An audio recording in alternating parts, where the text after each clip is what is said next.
Karla Schafer, designer for Auntie's Beads, and I'll be demonstrating how to make a Kumihimo flat chevron cuff bracelet. I'm going to be using 2mm rat tail in 5 different colors. I'm also going to be using a square Kumihimo plate. You will also need a toggle and some jump rings, some Terminators for the ends, some Zap-A-Gap, a pair of scissors, or a nipper tool.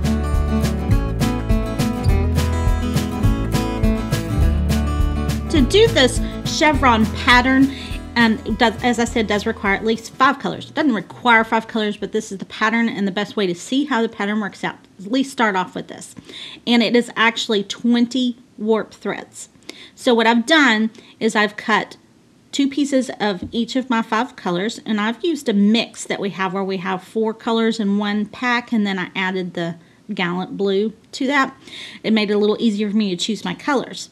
However, I am not going to use the correct amount that I need for this bracelet, but this bracelet does not take as much rat tail as the rounds, as I said in the other video for flat. So, but because I am using an overhead knot, I am going to add a few more inches. So if I was making a 7-inch bracelet, I'd multiply that by 2, and then I added a few more inches. So actually would use about 20 inches of each of my colors, and I'm going to put them all together. And I'm going to tie an overhand knot. And it is really thick, but once you see the pattern, it's really a cool bracelet.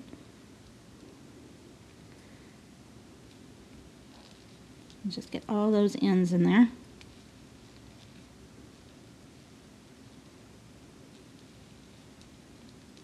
Okay. And it's difficult to get all this together. Sometimes I use a pair of pliers to pull all this through, but let's just get this in. There we go. And I can bring my knot down.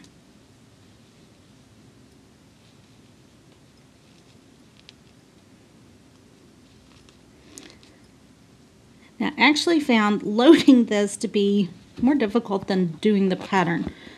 Once you get it started, it really goes pretty easily. But what we're going to do is we're going to use the top half and the bottom half for our colors. So we're going to put five colors, which would be 10 threads at the top and then at the bottom. So what I'm going to do is I'm going to take out my darker colors first and put those in the center. So I've got 2 of the darker or the navy. So I'm going to put them in, here are the 5 and the 6. And then I'm going to go down my next color, which is this royal. I'm going to put it on opposite sides.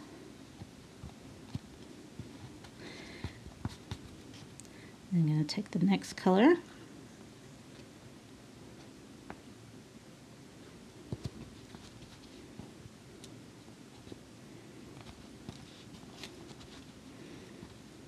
And then the next, and you can try to pull them out a little bit here. Then I'm going to take the lighter blue. And then the last. So once you've got all your colors on one side done, it'll be from 1 to 10. Be like that. And then you do the same for the bottom.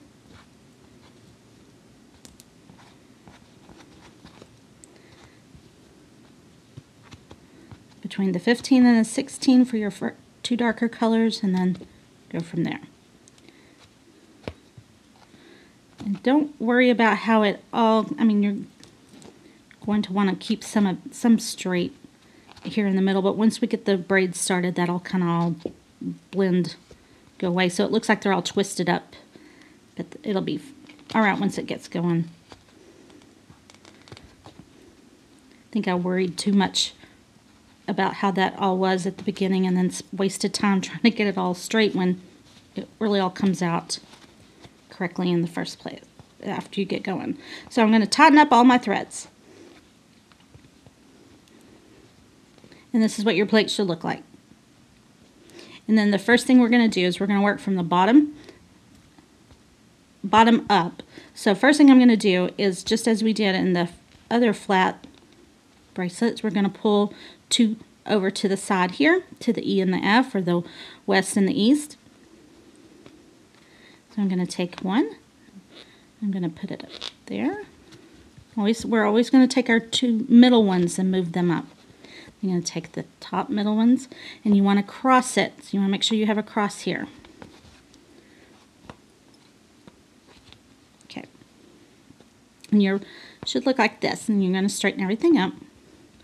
And then we're going to work one half of the plate at a time. So I'm going to work this half right here. And again, I'm going to go from the bottom up. And what we're doing to create the pattern is just moving our colors up and down. So I'm going to take it and just swap places is basically what we're doing. Go up to down. You want to you need to keep that up down consistently. If you need to write it down so you remember, go ahead and do that. That might help you out a little bit. Now you can see how they've made this little cross, pattern right here in the center. And I'm going to do the same thing with this side. And this, if you can with the square disc, it's nice to use your left and your right hand.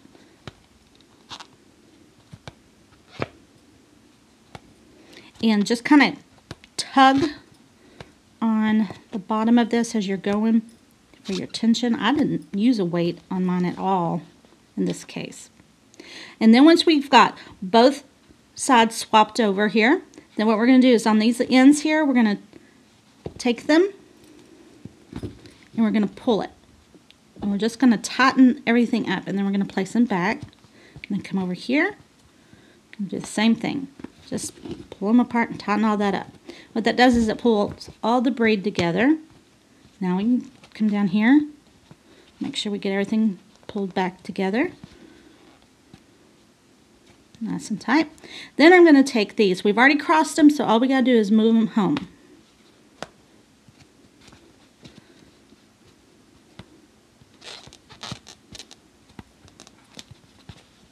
And then you go again. You're going to start with these two middle ones.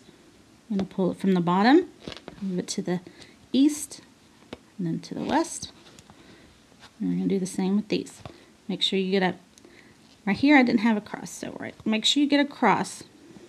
I'm still not getting a cross. Let me do that part over.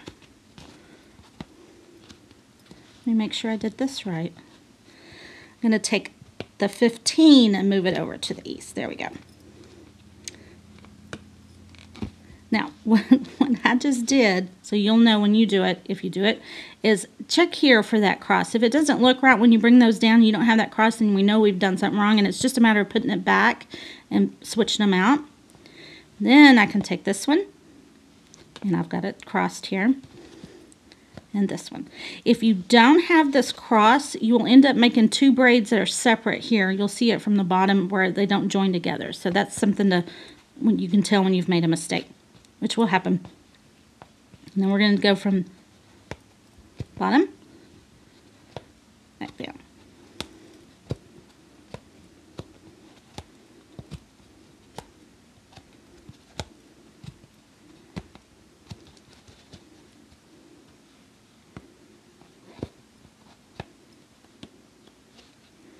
And sometimes I often would get off and put it into the wrong slot, and you can tell when you go to put your ends in and there's no slot for them, but you just move them over.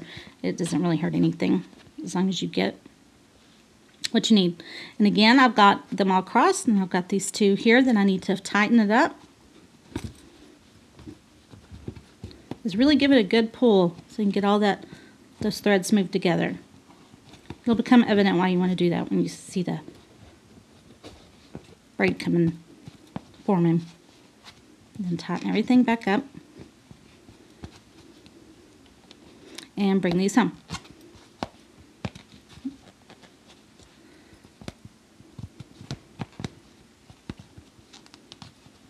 I'll go one more round in this, and then I'll show you the one that I've got that is almost completely done.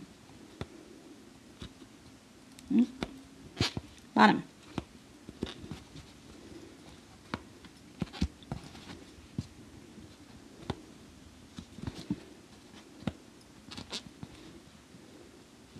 You can see here how the pattern emerges from the bottom. It's not a very good show right now as to what you can see what it's going to look like. Just We're going to work our bottom to top. Oops, grab 2.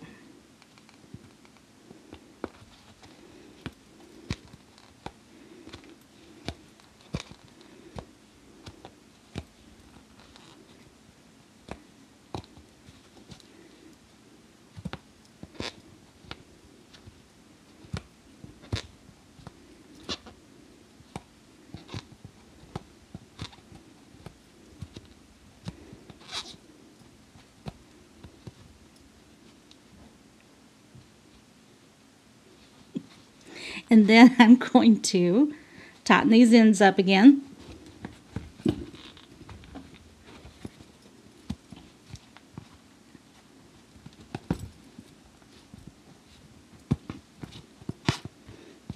Pull this all down. Make sure it's all nice and tight. And move these home.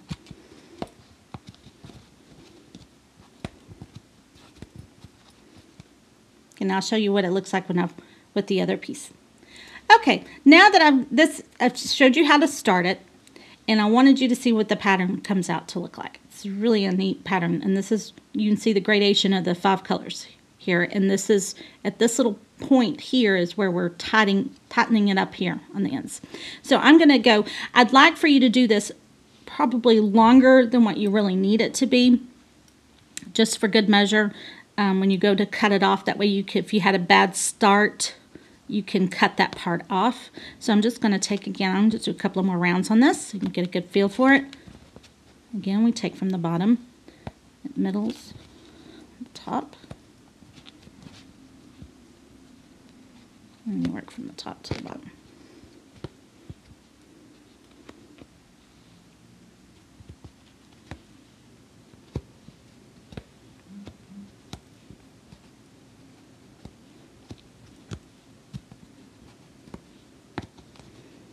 And again, top to bottom.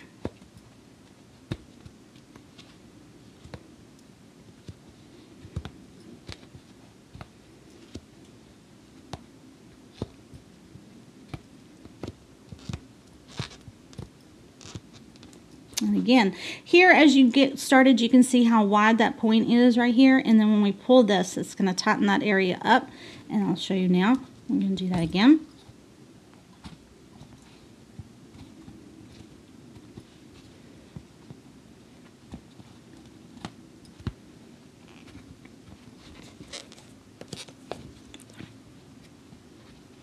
And I'm going to pull it back to the center, tighten everything back up, and bring these 2 home.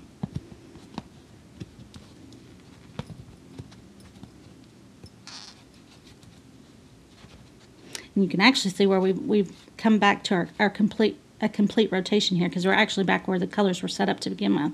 And this would be a good time to, and I have well more than what I need for a bracelet. And what I would suggest doing is adding some zap-a-gap to the seam here.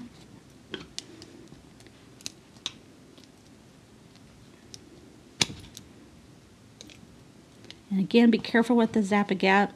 I've had a couple of accidents. So you just kind of put it here. We're going to go ahead and knot this, but I just wanted to kind of keep everything from pulling apart before I take it off the plate. Just pop everything off.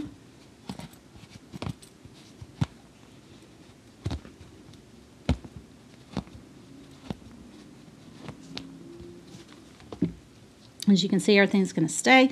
So I can either knot it here if I want, if I don't feel like I got a good catch on it, but I think I do. And what we'll do next is measure this out to the size that we need it to be. We'll glue off the seam and add the Terminators in a clasp. Okay, now that we've removed our bracelet from the plate, it is now time for us to cut it to length and then add our Terminators. So what I'm first going to do is kind of lay it out and look at it and see the best spot to start my first cut. And I think the best for 7.5-inch bracelet, of course it does determine what kind of clasp you're using here. But I've cut it too long before, so I'm going to cut it about 6 inches this time. And what we're going to do is we're going to take the Zap-A-Gap, and we're going to just run a little line. So if I want to cut it, see right here, to get my 6 inches, I'm just going to run some Zap-A-Gap just below that.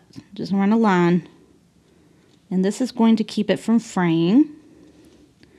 And I'm going to make sure I get it on my edges, and this way I can cut it and it won't come apart. I'm just going to cut one end at a time first. So I'm going to take my scissors and I'm actually going to cut above that line that I made with the Zap-A-Gap. And you can also use a nipper tool too if you'd like. Just going to kind of cut through it. Then I'm also going to go ahead and put some more glue on the ends here, just to make sure that they stay together. And this will also be helpful when we put the Terminator on. So then I'm going to come down here and lay it out again. I'm measuring tape and figure out where I want to make my next line of glue.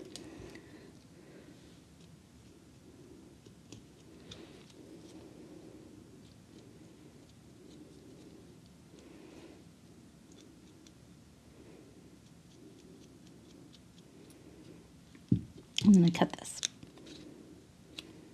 You can trim this up. It might be easier to trim it up with a nipper tool after the fact. When that glue gets a little hard there, it makes it harder to cut through with the scissors.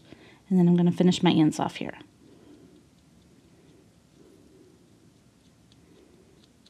This will also help keep those little ends from fraying when we put the Terminators on. So now I've got it cut to the length that I want it. I have already widened the Terminator just slightly. I just used my chain nose pliers, my nylon tool, jaw pliers to open that up a little bit so that it fits a little easier. And you just kind of want to slip it in. And if it's not open wide enough, then you can open it wider. But it goes right on in there. And I'm also going to add a little more glue to the end. I'm going to slip one end in there. You need to work pretty quickly because that Zap-A-Gap may adhere to it before you get it in. And then I'm going to take my nylon jaw pliers and close the Terminator on either side.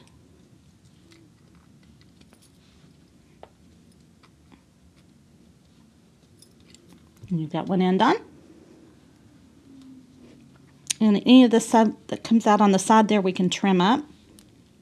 And I'm going to do the same for the other side.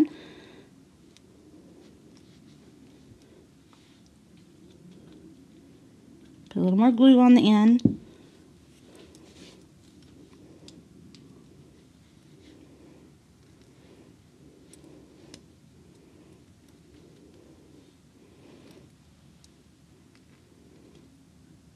And then mash this down. Make sure you mash it a couple of times to make sure you get those little prongs into the fibers.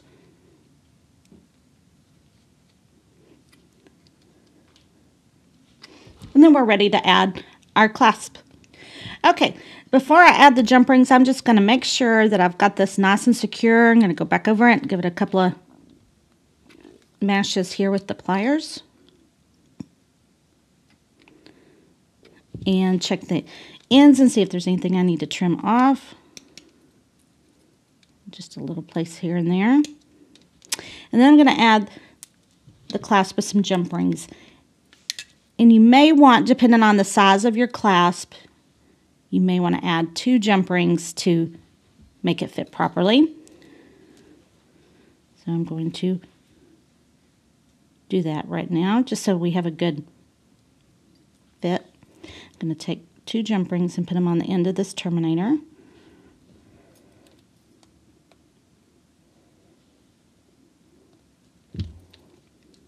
I'm going to take this one. I'm going to add the clasp.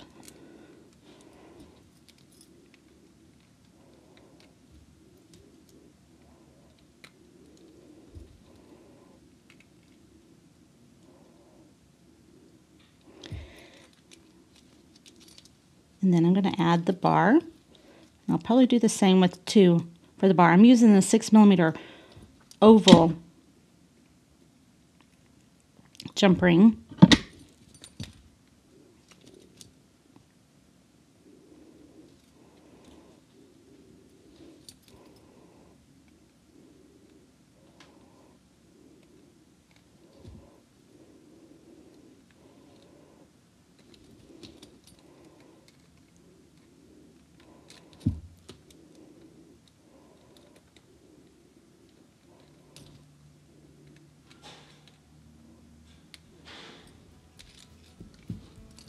And there, we've got it done. Just make sure that it fits, because if it's a little too short, then you might want to add a few more jump rings or even a piece of chain. But we have now completed our bracelet.